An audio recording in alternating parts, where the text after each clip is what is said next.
सीमा विवाद को लेकर लद्दाख में भारत और चीनी सेना के बीच तनाव बना हुआ है। दोनों देशों की सेनाएं आमने सामने हैं। ऐसे में भारतीय सीमा के करीब लड़ाकू विमान भेजकर चीन ने टेंशन को और बढ़ा दिया है।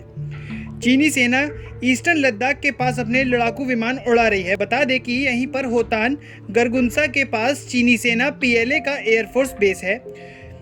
चीन की इस हिमाकत पर भारतीय सुरक्षा एजेंसियां भी सतर्क हो गई हैं और सर्विलांस की मदद से चीन की हर हरकत पर नजर रख रही हैं। चीनी वायुसेना ने भारतीय सीमा के पास ज्यादातर J-7 और J-17 जैसे लड़ाकू विमानों को तैनात किया है, जबकि लद्दाख में किसी भी विपरीत परिस्थिति में जवाब देने के लिए भारतीय वायुसेना ने लद्दाख के करीबी एयरवेस में सुखोई 30 MKI, मिराज 2000, MiG-29 और LCA तेजस जैसे फाइटर जेट्स को स्टैंड बाय पर रखा है। ऐसे में चीन के J-7 और J-17 जैसे विमान की ताकत को जानना बेहद ज़रूरी है।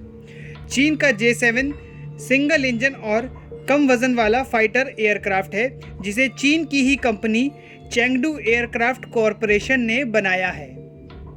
ये फाइटर जेट MiG-27 को आधार बनाकर डिजाइन किया गया है। पूरी दुनिया में करीब 2400 J-7 एयरक्राफ्ट ऑपरेशन में है। J-7 फाइटर जेट किसी भी मौसम में हवा से ज़मीन पर हमला करने में सक्षम है। ये अपनी सुपरसोनिक स्पीड के लिए सबसे ज़्यादा ऊंचाई पर उड़ान भर सकता है। फाइटर जेट में कम दूरी की हमलावर क्षमता होने के कारण सिर्फ वायु सीमा की रक्षा के लिए ही इसे उपयुक्त माना जाता है।